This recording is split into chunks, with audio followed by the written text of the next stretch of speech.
but bags of temperament too. For the second week running, one of their big stars gets the early bath. We have the full story of their match against bottom club Swindon. Manchester City have different problems down amongst the strugglers, as were today's opponent Sheffield United. That's one of our main feature games. Arsenal, after that great result in Europe, took the best defence in the top division to Southampton. No small part in that defensive record played, of course, by England keeper David Seaman. And up front, they have one of the most lethal goal scorers in the game. That's our other main match, Southampton against Arsenal. We'll round up the other games as the chase is on for European qualification and for others simply to stay in the Premiership. And Alan and Trevor will be dishing out a few yellow cards tonight, but a few pats on the back as well, we hope. Well, first then, it's Southampton against Arsenal. Saints, one of the clubs in the dogfight to stay up. Arsenal in great form, having lost just once in 15 games. At the Dell is Tony Gubber. Arsenal bring the meanest defence in the Premier League to challenge Southampton's revival. Just 17 goals conceded, but today in Matthew Le Tissier facing a player who's currently scoring 6 out of 6. 6 goals in 6 games since Alan Ball's return as manager, plus an England cap for the gifted number 7. Now with new responsibilities in a role just behind the front two. Well, Southampton are unchanged for the 5th consecutive match. You can expect the 2 fullbacks to push on into midfield, leaving 3 defenders, with number 11 Francis Benali probably given the job of picking up Ian Wright. After the Cup Winners' Cup triumph on Tuesday, Arsenal proved the value of having a large squad. They make 6 changes. Out go Bold, Davies, Jensen, Smith and Merson. Hillier is still injured. He's again replaced by Selly in midfield. And in come Linnigan and Keown into defence, Ray Parler and Anders Limpar into midfield, and Kevin Campbell up front.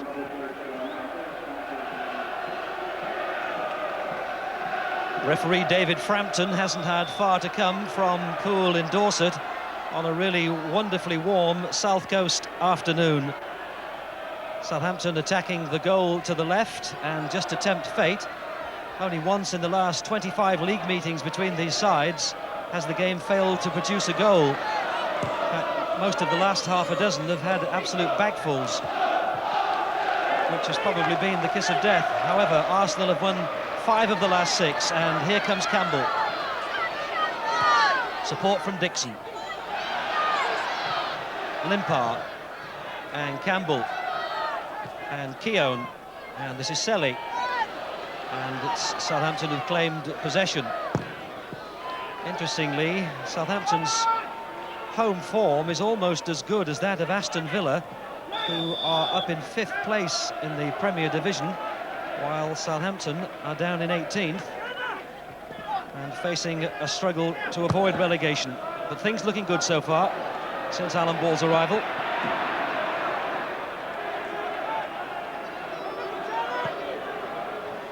Alan Ball told by his directors this week that he has got money available to buy a wide player.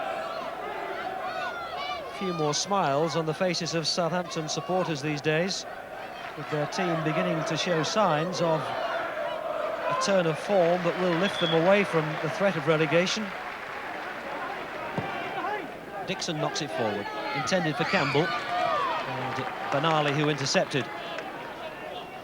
Got a good turn of heel on him, Francis Benali, and one of the few local boys in this Southampton side.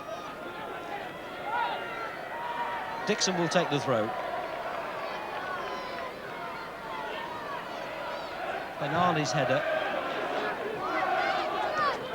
Dixon. Campbell!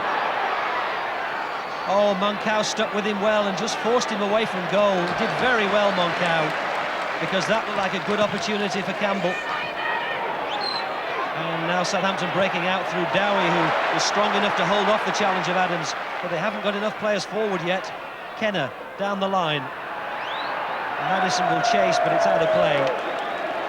Well, Ken Moncau has been capped by the Dutch at under-21 and does harbour ambitions to get into the World Cup squad, and that was a good bit of defending. Maybe Campbell could have been quicker to have got the shot in, but Moncau just held him off and shepherded him away from the goal.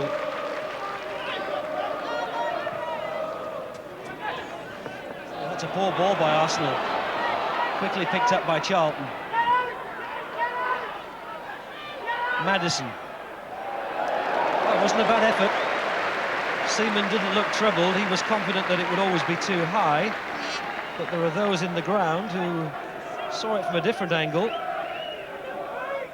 Took it onto his left side, Neil Maddison. Just 8 weeks into the job, and it's been a very good start for Alan Ball. He's taken 11 points from 18 in 6 Premier games. Well, Martin Keown has clearly been given the job this afternoon of tight marking Matthew Le Tissier, which is why in the first quarter of this match we've seen so little of the Southampton player. Oh, Dixon, poor control. He's having to scramble to salvage the situation. Did well to get it up to Limpar, and now Campbell to run outside Wood. Parler's inside him. Ian Wright's arriving at the back post. Selly knows where Wright is, and that's where it wanted to go first time. Ian Wright was patient. He waited on the edge of the penalty area. Campbell didn't see him, or couldn't get it to him anyway, but when it came back out, Ian Selly had spotted exactly where Ian Wright was. Delivered over the top, and Ian Wright, a terrific diving header. Maybe Dave Besant will think he showed him too much of that near post. But with 17.5 minutes gone, Arsenal have taken the lead, and Ian Wright chalks up his 29th goal of the season. Well done, Ian Selly. England Youth International, just 19 years of age. Came on in the game against Torino when Hillier was injured, and he delivered that one perfectly. Here's Kenner.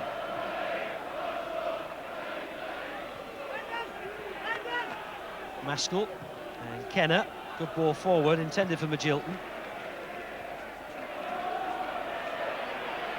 Steve Wood. Space here for Maskell, inside to Magilton. They can't quite work the opening that they're looking for. Maybe now. Maybe now, definitely. Oh, wonderful save by Seaman. Southampton have been so patient to work that opening, and Jeff Kenner popping up in the penalty area with a thumping shot which allowed David Seaman to show just what a good goalkeeper he is. Adams was the defender, but it might have come off Moncau. Yes, in fact it was Linnigan who jumped with Moncau, but it did come off the Southampton player, and it's a goal kick.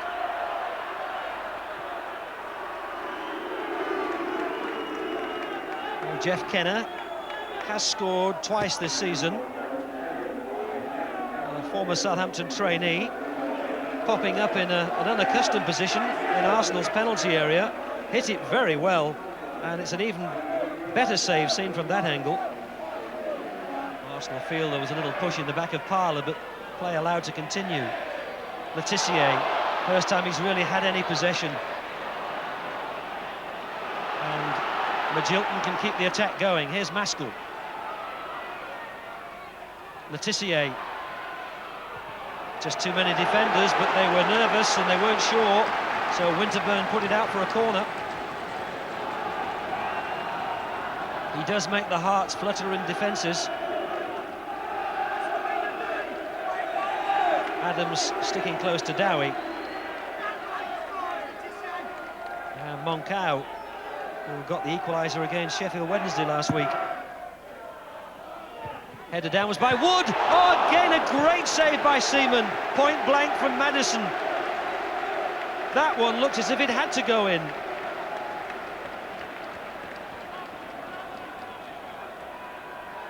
Southampton to try again. Moncau. And finally away by Dixon. Benali. Nicely out to Steve Wood.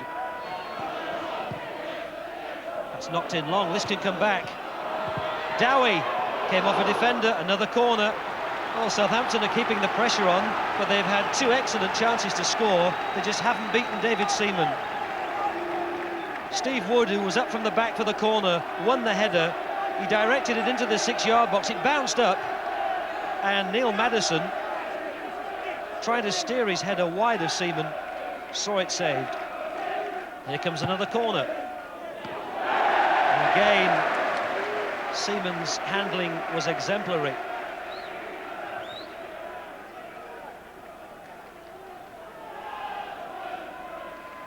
Well, Maddison, the second Southampton player who must have thought that he'd scored after Jeff Kenner's effort earlier. Good flick on by Campbell. Limpar finds Ian Wright. Oh, wonderful, wonderful goal. A goal of absolute quality, and it's Ian Wright, his second of the match. And the link-up between the attacking players then was really terrific. Limpar, who finally lifted it over the top of Mancao, and Ian Wright, having scored earlier with a diving header, this time a thumping right foot shot. Campbell had had the original flick on, and that one's absolutely buried. Half an hour gone, Arsenal lead 2-0. And he knows that they've got some tricky fixtures coming up after this one. Sheffield United, Oldham, Chelsea and Manchester City, the next 4 fixtures. Southampton in need of points.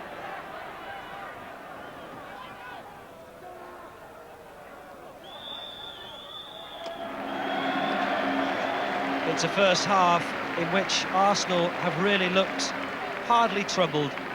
2 goals from Ian Wright to give them the lead at half-time. But how important too were the saves of David Seaman. Arsenal have got smiles on their faces. They look relaxed as they go in at half-time, and who can blame them? Southampton 0, Arsenal 2.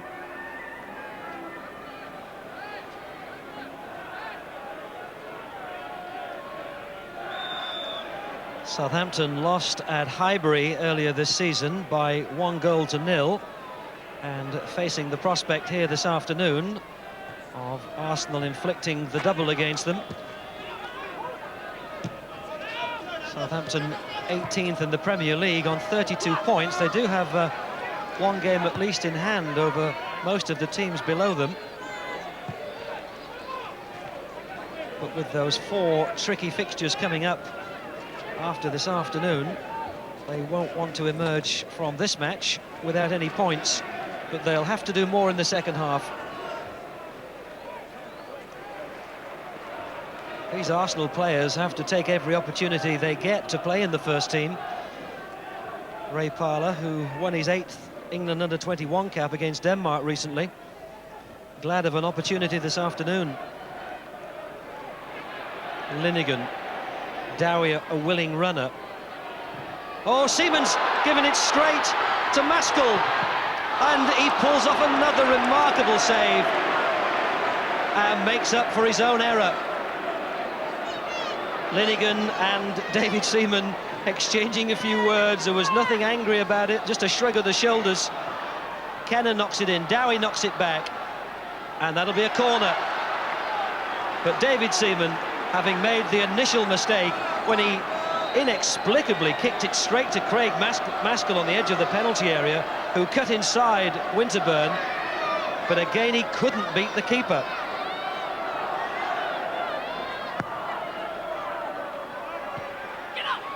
That was Wood who won that, and Seaman has collected it right underneath his crossbar.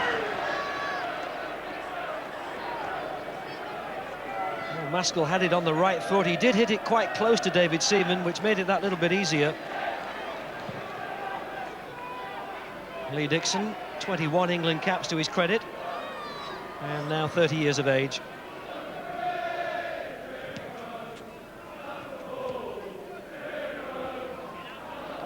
Off the head of Linnigan. Southampton with the throw. They did win this fixture last season by 2-0. Goals from Maddison and Dowie on that occasion, but that's the scoreline this afternoon by which they trail.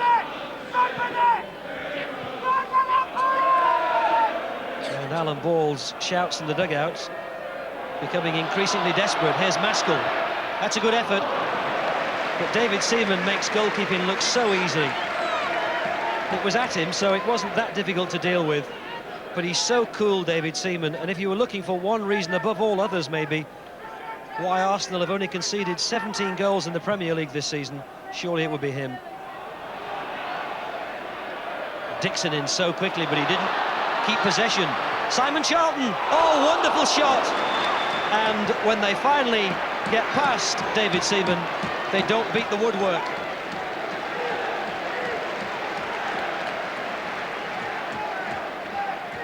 Charlton on the left foot finally got past David Seaman, but didn't beat the woodwork.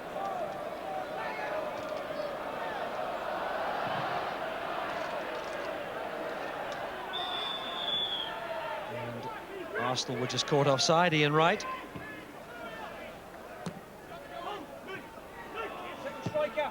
Kenner to Dowie. Allen. They all appeal. And Southampton get the decision. Dowie. Oh, Keown was in very quickly. Monkow. Dispossessed by Wright. Limpar, whose pace has taken him away from Monkow into the penalty area. It looks as if a penalty is given. He's waving away the protests. He didn't point straight away, David Frampton. He had a good look and he thought about it. Limpar had beaten Monkow for pace around the outside. And the challenge of the big defender has been adjudged a penalty. They get very tight, they get wrapped up together. And it was that little extra push forward by Limpar. And when he tried to step in front of Monkow, down he went. And after a moment's hesitation, the penalty which Ian Wright has dispatched for a hat-trick, already claiming the ball. Arsenal 3, Ian Wright 3. It's 31 goals this season from Ian Wright. Completing the hat-trick courtesy of the penalty spot. And having scored a hat-trick when he returned to the team for the last away match against Ipswich, which Arsenal won 5-1, following that up with another one at Southampton. He's reminding the crowd who were barracking him that he has scored 3, and it's reasonably good-natured. I don't think they can get into trouble for that, but as in the first half, Arsenal, with that third goal, have succeeded in quietening the crowd. And without that vocal support, which had been building up for Southampton, the match now becoming a very quiet affair indeed. Keown stealing it. And Monkow losing out to Ian Wright. Here's Smith. Well, there's a hunger about Arsenal.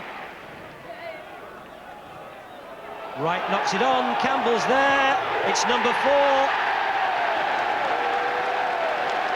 It's too easy.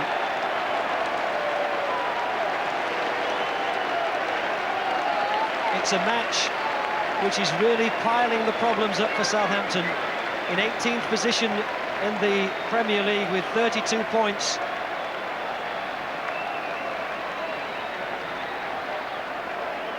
Wasn't a pretty goal, but Arsenal won't mind. And Kevin Campbell won't mind. He's 17th of the season, with just over 5 minutes left. Alan Ball knows the size of the problem. The team finished 18th last season. They just were 1 point above relegation to survive on that occasion, and it's going to be another tight one. Came off the defender, I think. Selly. Monkow comes up from the back. We are approaching the conclusion of 90 minutes. And Smith, who plays it out.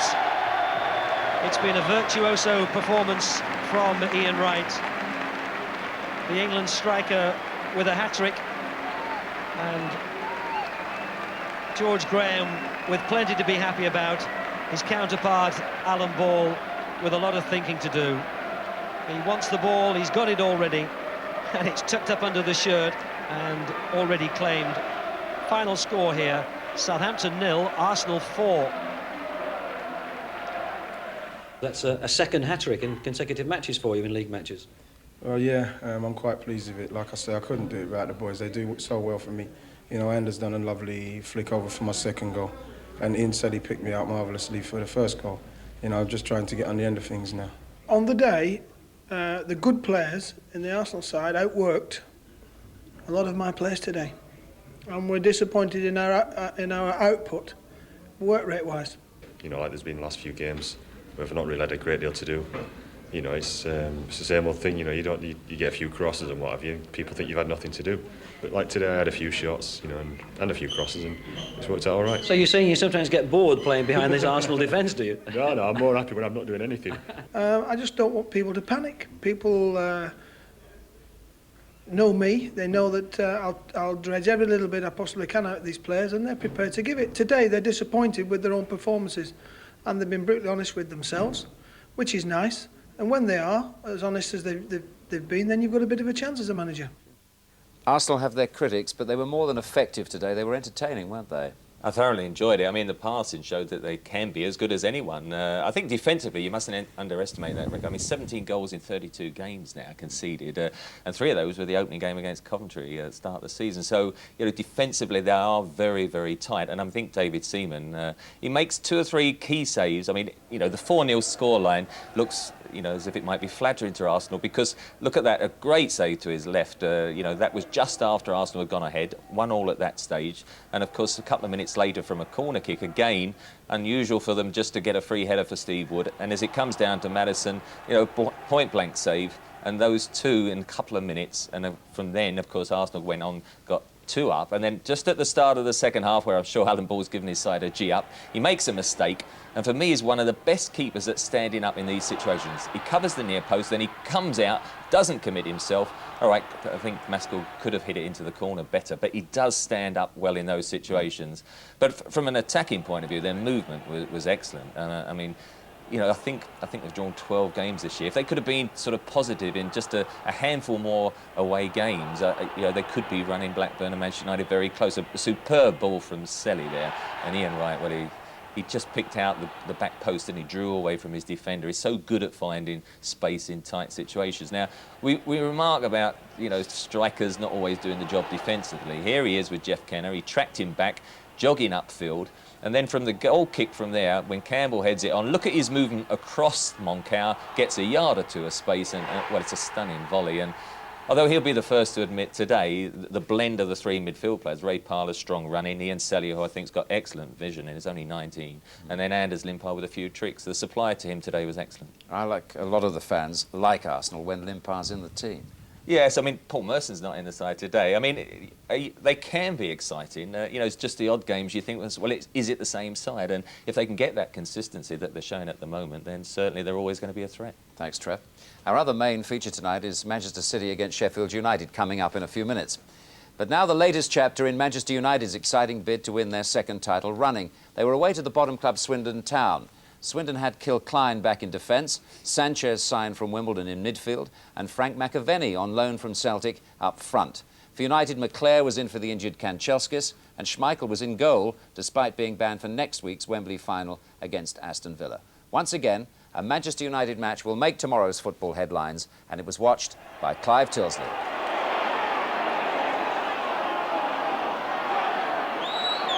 Ince with the challenge. Here's Hughes, Cantona. We managed to thread it through quickly into the path of Hughes. Kilcline couldn't cut it out. Here's Roy Keane, and that's number 1. It's taken just 12 minutes to arrive. Bit of a slip by Kilcline. Cantona's pass found a way through to Hughes, and Keane had the space to bury his first goal for 9 games, his 8th of the season.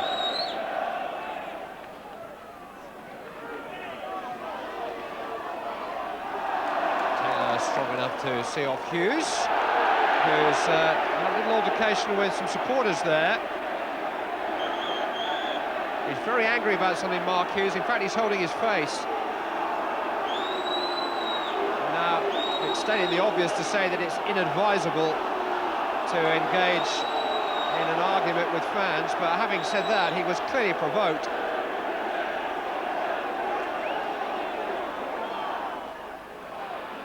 A little bit of space for Frank McAvenny. Away from Parker, not from Bruce though. Nyholt with a shot, took a deflection, it's in! Luke Nyholt has equalised for Swindon Town. At bottom of the table they may be, but they are made of stern stuff. Luke Nyholt's first goal in English football, set up initially by Frank McAvenny. Steve Bruce got a good challenge in on him, but Roy Keane on the edge of the penalty area just dangled a foot of the ball and diverted it beyond Peter Schmeichel.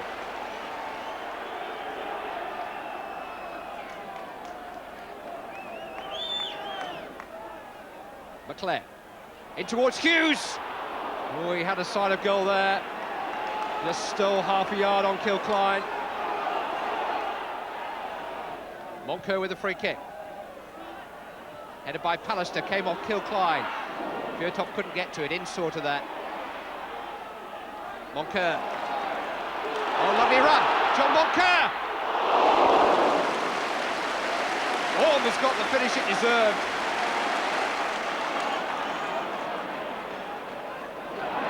Nice from Giggs.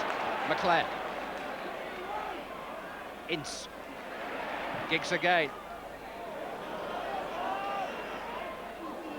Found its way to Keane. But Warlock stood his ground well. Irwin. Came off some of it. McClare trying to make something of it. Ince! Oh! Beautifully struck. Beautiful goal. And Paul Ince puts Manchester United back in front. Clean as a whistle. Ince to Giggs. Hughes. This is Taylor. Captain's example. He's running away from them all. Steve Bruce, the other skipper, had to reply. Really has been an inspiration to Swindon. He got a priceless goal for them in the playoff final at Wembley. It's towards Kilcline. Schmeichel not only took it with consummate ease, but had set Manchester United going forward in the blink of an eye. Cantona tackled though by Moncur. Didn't like it, got it back. Oh, now the referee was very, very close to that. Moncur lies on the ground. Cantona under the microscope again.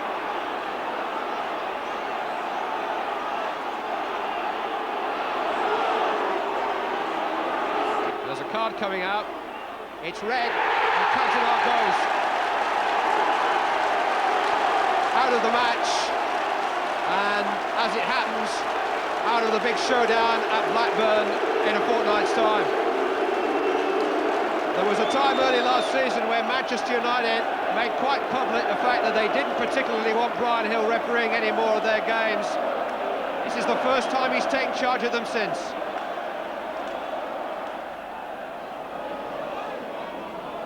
Taylor. In towards Scott. Schmeichel comes, makes a punch, chance for Whitbread, chance for Scott, chance for Sanchez, chance for Fjørtoft! It's 2-2! Swindon Town flying high. 8 minutes left to play, and Jan Åge Fjørtoft keeps his run going. Hughes down towards Giggs. Digby with his head. It's Ince though. Brought down by Kilcline, good advantage. Giggs. McClare! He had Ince behind him, and Ince is letting him know about it. He was better positioned.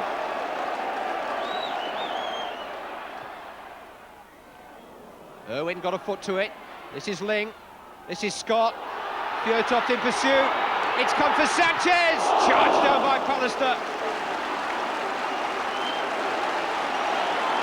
That's it. It wasn't the most attractive football match that these two sides have been involved in this season, but there were plenty of talking points. All that will be overshadowed by the dismissal of Eric Cantona after 20 minutes of the second half. The final scoreline will really play only a bit part in that story. It's Swindon Town 2, Manchester United 2. Well, now we know what's right with Cantona. He's a genius, but what is wrong with him? Well, you're right, he is a prodigious talent, but he's shown time and time again that if you get tight, if you hustle and harry him, if you get him frustrated, he will retaliate. You know, he will hit out at opponents. And this is a classic example. He gets it here, Moncur goes to him, lets him come inside. He has a little bad touch there. Moncur goes down, a good tackle. There's a tussle. Moncur goes back in the ground, and that's an atrocious tackle. 6 studs in Moncur's chest. The referee is right in the spot. There's a culminating scuffle. Well, he had to go off, there's no question about it. I mean, the thing for me, there's no justification for it at the best of times, but at this stage it defies logic because his side are 2-1 up, you know, he's in possession, he's picked it up from Schmeichel, it's in the middle of the field, there's no danger to his side. John Moncur makes a good tackle, and then he's one of the least aggressive midfield players you're likely to play against, and so to stamp on him like that is just, well, ridiculous. This is it from a previous unseen angle, and it just gets worse. Again, he comes inside. It's a good tackle from John Moncur. He goes down. There is a tussle. And I think, to be fair to Cantona, if you watch closely, he gets his legs wrapped round Cantona and he just a little tug at the sleeve. But the referee, I'm sure, is going to give a foul to Manchester United. They're 2-1 up. There is no need for this at all. This shows a complete lack of discipline. He just loses control, and that is totally outrageous. And he deserves to go off and get banned. The referee was right on the spot there, as you see from that picture, but he then consulted the linesman, didn't he, to make sure, was it? Well, I think he was just making certain that the linesman thought that Cantona had stood on him. But as you say, he was 2 yards away from the incident. And what happens, of course, is now that he's cost Manchester United 2 points here, and they go to Highbury on Tuesday night, and instead of having an air of optimism and supreme confidence, I would imagine there'll be despondency in that camp. And it's costly in another way too, Trey. I was just going to say, because he'll miss the matches, likely to miss 3 matches, isn't he? He'll miss the game against Blackburn, a vital game, a league game against Oldham, and then the semi-final as well against Oldham. That's right. I mean, the key one, though, now is Tuesday at Arsenal. And, you know, I saw Martin Keown do a man-to-man marking job on Matt Le Tissier today, and he marked him superbly. And he's going to probably, I'm sure, pick up Cantona on Tuesday, and he's going to be the sort of defender or marker who's going to frustrate him, aggravate him, and suddenly he's brought the whole media spotlight on himself, and he's going to have to watch his step now each game he plays in. And the people who are not committed to United are concerned, I think, right now about the sort of petulance that's crept into their game. They're wonderful players. They play football like no other team at the moment, but certain members of the team are petulant almost throughout the match. There was a running confrontation between Ince and Norholt, wasn't it, for Swindon today? That's right, yeah, and I think that since Christmas we've seen incidents where Schmeichel's been running 50 yards to get involved in incidents where he should still win his goal line. You have Ince having a go at referees, you've even had Keane having a go at referees. Now they're going for a treble, which is unprecedented. The pressure is building up, every game is going to be more and more difficult. But the best way to show 2 fingers to your critics is by showing medals at the end of the season, not by going on the pitch and doing that. Mm-hmm. So you think the club ought to take a grip of it? There's only one man that can take control, and that's the manager. The manager's got to sort the problem out, and it's up to Alex Ferguson to do that. OK. Well, now to 2 clubs fighting to stay in the Premiership, Manchester City and Sheffield United. Barry Davis with the commentary. And up front for United, a man who'd already scored against Manchester City this season, Nathan Blake, for Cardiff City in the Cup. Nathan Blake. Sweet turn by Blake, he's still got it, that's a corner, and that is a quite magnificent goal by Nathan Blake. 2 goals in 4 appearances is Blake's record for United, and only in the last match against Queen's Park Rangers, when he scored the equaliser, has he been in the side from the kick-off. The other number 30, Paul Walsh, hasn't scored for 8 matches since Portsmouth's Coca-Cola Cup match at Old Trafford. But he probably still can't quite believe that he didn't mark his debut last week by making a goal for Uwe Rosler. But the German completely missed his header. Both the Germans on loan are in the starting lineup this afternoon. Rösler from Dynamo Dresden, Stefan Karl from Borussia Dortmund. And David Brightwell is in at left back, allowing Terry Phelan to move into midfield. Glyn Hodges and Roger Nielsen both failed fitness tests, so are out of United's side. But Dane Whitehouse returns after suspension, to play in a team captained as usual by Brian Gale, who was a member of the Manchester City side which won promotion back to the top division in season 89-90. Doesn't take much to make Alan Gunn, our referee, smile. Pity is that he's in his last season, and that's his decision. Blake was the first touch. Brightwell and Phelan immediately showing the opposition where they're going to play. Walsh, it would have been a major surprise to Dave Bassett. Pitch has been suffering from a lot of rain. And Coton deciding that it was better if the defender cleared it.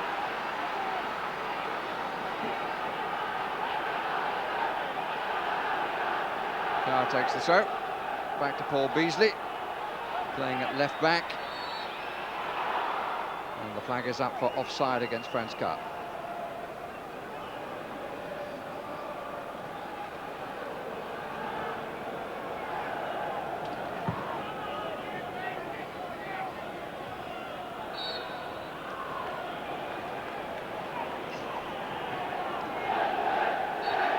Referee wants words with Paul Beasley for delaying the game, really. Free kick had been given. And Mr. Smiler becomes Mr. Stern. Walsh. That's well cleared by Gale. And that was not the most pleasant of challenges by Andy Hill. A lot at stake in this match, and the referee might have to be pretty stern in the opening stages in particular. Let's look at the challenge. Well, has to be said that his opponent was looking for it as well. McMahon, Walsh. Good challenge by Rocastle. And the free kick is given to City. Looking sharp, David Rocastle. He's done well since he came here in a side that's been struggling to find form. He swapped with David White. White going to Leeds just before the turn of the year. Carl might fancy having a go from here. That's a good strike. Alan Kelly down to it. But he must have been hugely relieved that the ball flew over the top. He just flung himself at the ball. Where it went from that point onwards was pure fortune. Carl again. Loses to Rodgers. A lively start to an important fixture. Manchester City playing with a good deal more confidence than one might have anticipated. Few days in Jersey have obviously done them a bit of good. But the Channel Islands is doing well for English football at the moment. And 2 in the England side.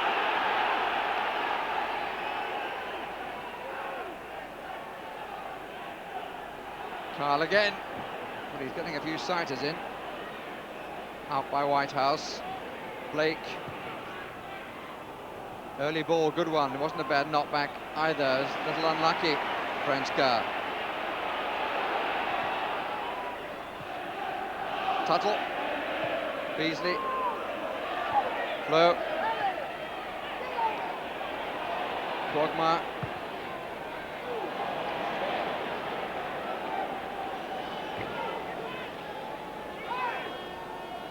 Well, they say goalkeepers earn their luck.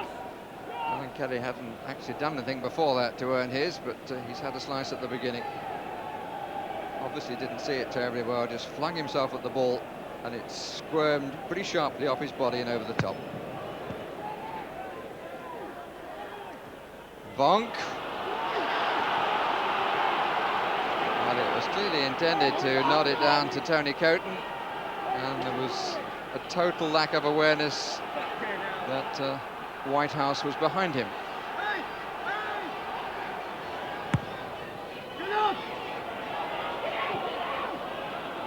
Carr. Good shimmy. And nice play. Header was from Flo. But it was a nicely clipped cross by Carr. Got underneath it a bit too much, and that's why it cleared the crossbar.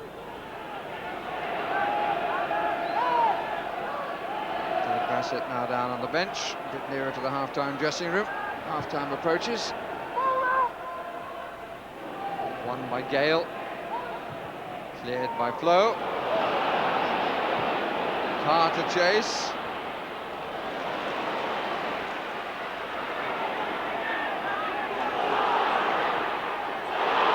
Whitehouse does too. It's still loose there.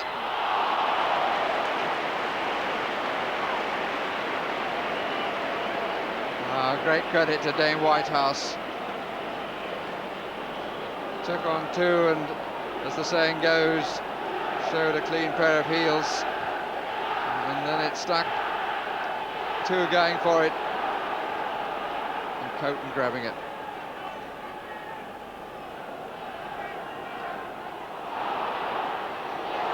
Here's Phelan. Good play, Phelan. And shot with the outside of the left boot.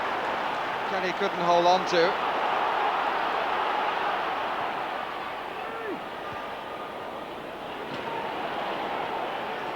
Phelan again.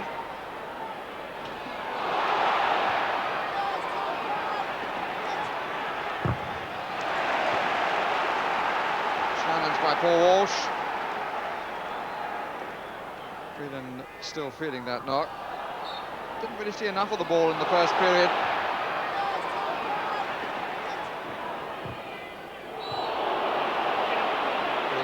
Rogers.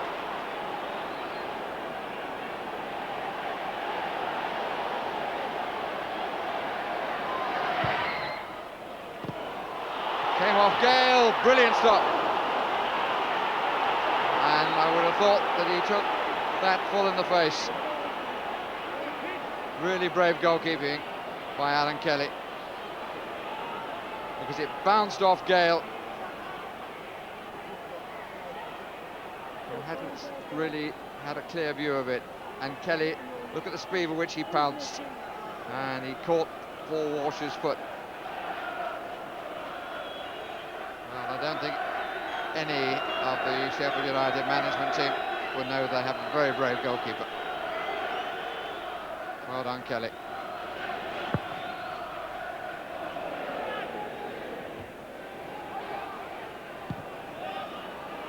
That's onside, Blake. Real chance. Not taken. But the goalkeeper narrowed the angle. And blocked coming feet first.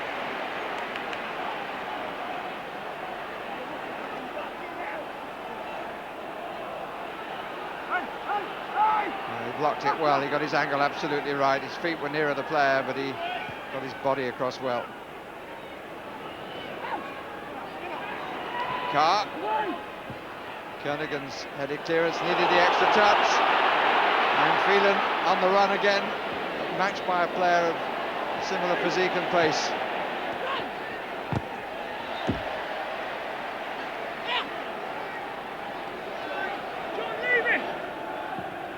Search for 3 points continues for both sides. Francis Lee leans further forward, 9 points out of a possible 21 since he became the chairman. Rocastle. Walsh and Tuttle. Oh! Side netting. He was pretty quickly across, was Kelly. But Walsh certainly thought it was worth the try. Thought Tuttle looked as though he got him. Well, if he'd have got it inside the post, it would have been a very close run thing. Good shoulder by Griffiths. Space is left side. Still left side. Phelan. Tight.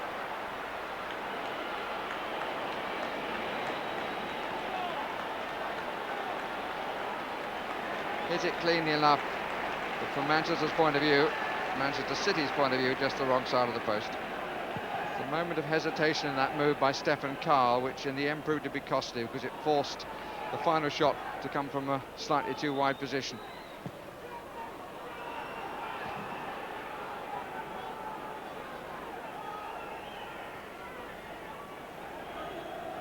Blake, beautifully away. Whitehouse misses the chance. One goes away at one end and one goes away at the other, but the pace of turning away by Blake. And I suppose he would feel that this time the away point wouldn't be so dusty. Both sides have had their chances. Kernahan. Well seen by Gage. Flo. Chase for Blake. This is a real chance. Up comes Carr. And amazingly, Coton gets back to make the catch. Blake remains down hurt, and the referee stops the match for Blake to get attention. Well, Blake made the charge down the middle, and the protests from Sheffield United players can only be, was this a foul?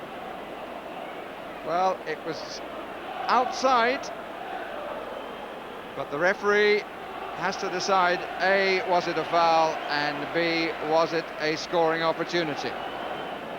Coton coming sprinting out. He was outside his area as he made the challenge, and what sort of challenge was it? He's very lucky, Tony Coton. Rocastle beats the referee, and then Flo. And the referee decides that is enough, and both sides have to settle for 1 point. One brilliant, brave save by this man, Alan Kelly, denying perhaps the closest to a goal. He made a save early on too, about which I don't think he knew very much. But for all the efforts of the senior citizen and all the efforts of everyone on the pitch, they could not, between them, find a winning goal. Both sides had spells when they felt they were on top. Both sides had spells when everything seemed to be going wrong. 1 point apiece is the final outcome.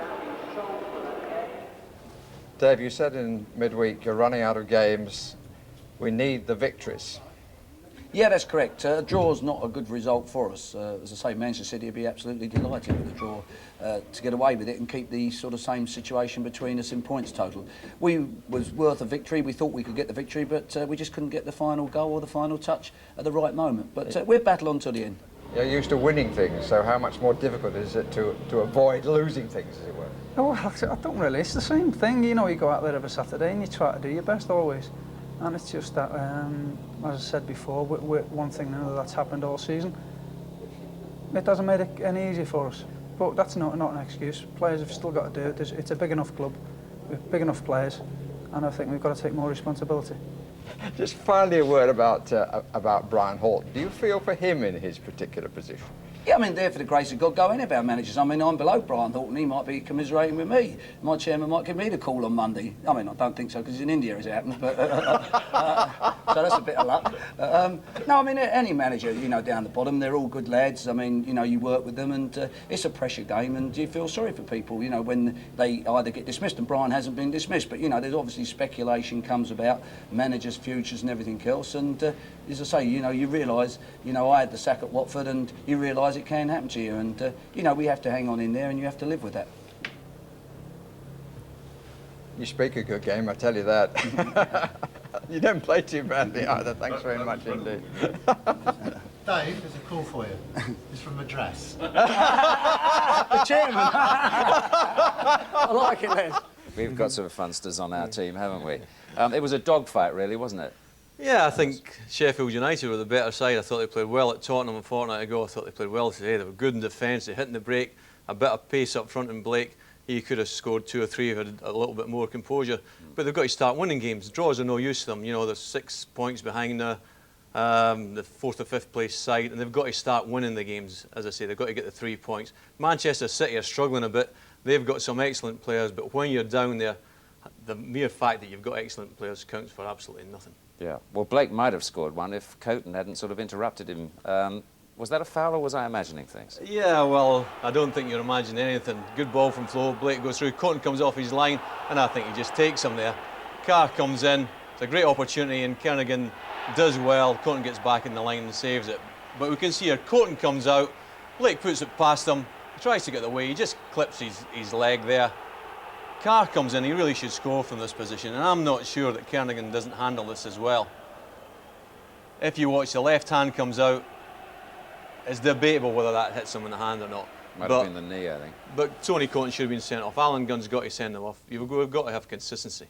Well, Mr. Gunn has been in these sort of incidents a couple of times now. There was that Bosnich thing, which we've referred to before. Well, what we've got to look for is consistency. That's the key to it. And I think goalkeepers have got to realise if they come racing out of the penalty area and they don't make contact first of all with the ball and the player gets there first and they bring them down, then they are going to be sent off. And in that situation, I don't think Alan Gunn had any alternative as the law stands now. And the fact that Coton didn't get there first, he had to go off. And, you know, I just think until we get to consistency, the goalkeeper's always going to have a chance of an out. And so he's had one letter, Alan Gunn. He's going to get another there. Yeah, not from us. Not from us, though. Well, now the other games, and we begin with Cup semi-finalists Oldham Athletic, another of the clubs desperate for points to stay up, and they were away to Aston Villa. Here were 2 clubs playing for nearly an hour as though their minds were partially elsewhere, on Wembley and Manchester United perhaps. Then Steve Froggatt's cross could have been allowed to pass harmlessly by, but Steve Redmond couldn't bring himself to leave it alone. Slow motion reveals a double embarrassment, not just an own goal. Redmond put it in with his hand. That did nothing for Villa's lethargy, but it certainly animated Oldham. Rick Holden and Nick Henry combined down the left. Darren Beckford needed only a touch.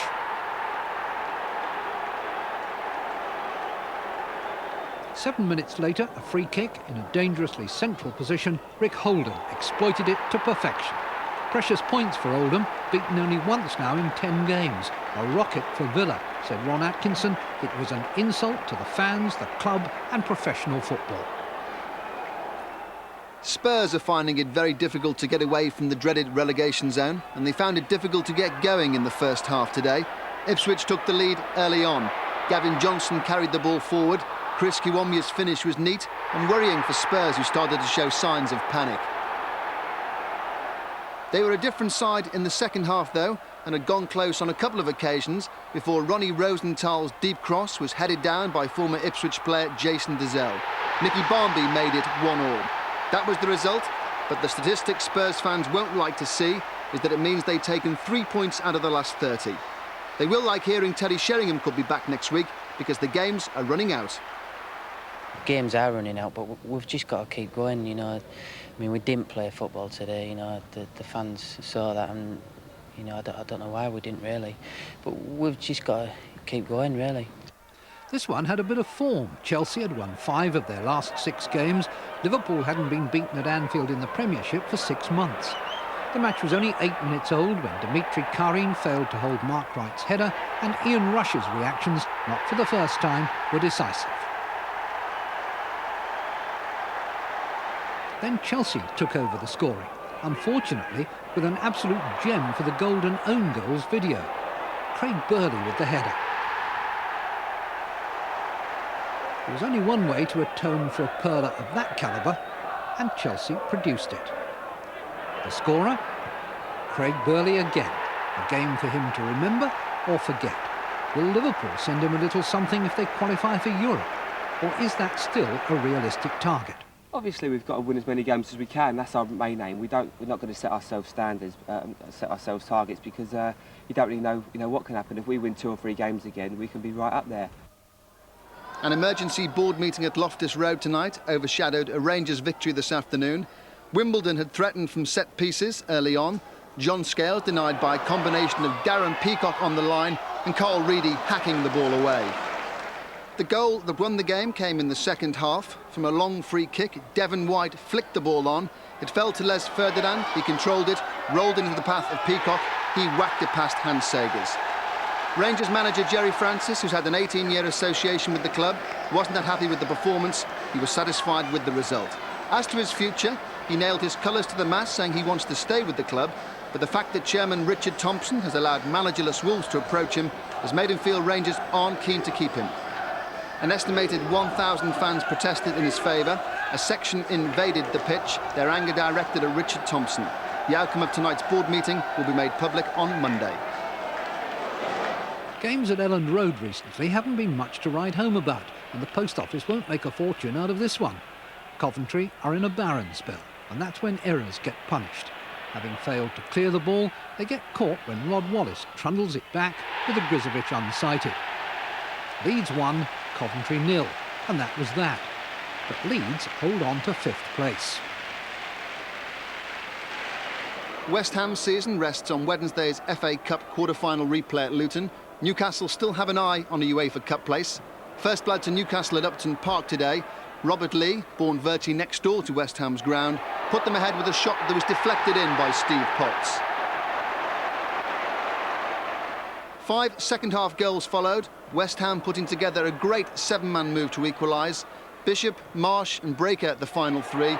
Breaker the scorer, but it was a real team goal. Newcastle's Andy Cole went into the match with 34 goals to his name, but none of them had been scored in London. He put the situation right when Beardsley played it wide, Cole connecting with a Rule Fox cross. Back in front at 2-1, the vital 4th goal went to Newcastle, again through Robert Lee. Overshadowed by Cole and Beardsley's brilliant form so far this season, the dynamic duo played him in for his 2nd goal of the game, and that's adding to the 2 he scored last Saturday. West Ham showed the spirit they'll need at Luton on Wednesday, with 10 minutes to go. Matty Holmes' free kick headed in by Alvin Martin. Now they had a fighting chance. But it was no great surprise when Newcastle had the final word in the final seconds. Beardsley escaped down the right. Cole stretched, couldn't make it. Recovered to set up substitute Alex Matthew, who rubber-stamped his side's 4th successive win. 63 goals for Newcastle so far this season. Only Manchester United can beat that. And the table, Manchester United's draw at Swindon has increased their lead to 8 points, though Blackburn can reduce the gap, of course, at Sheffield Wednesday tomorrow, and Newcastle stay 3rd after their win at West Ham. And the other half looks like this. Swindon stay bottom despite earning that point against the leaders. Sheffield United's 5th draw in 6 games keeps them next to last. Oldham are now just 1 point behind Manchester City and with 2 games in hand. And before we leave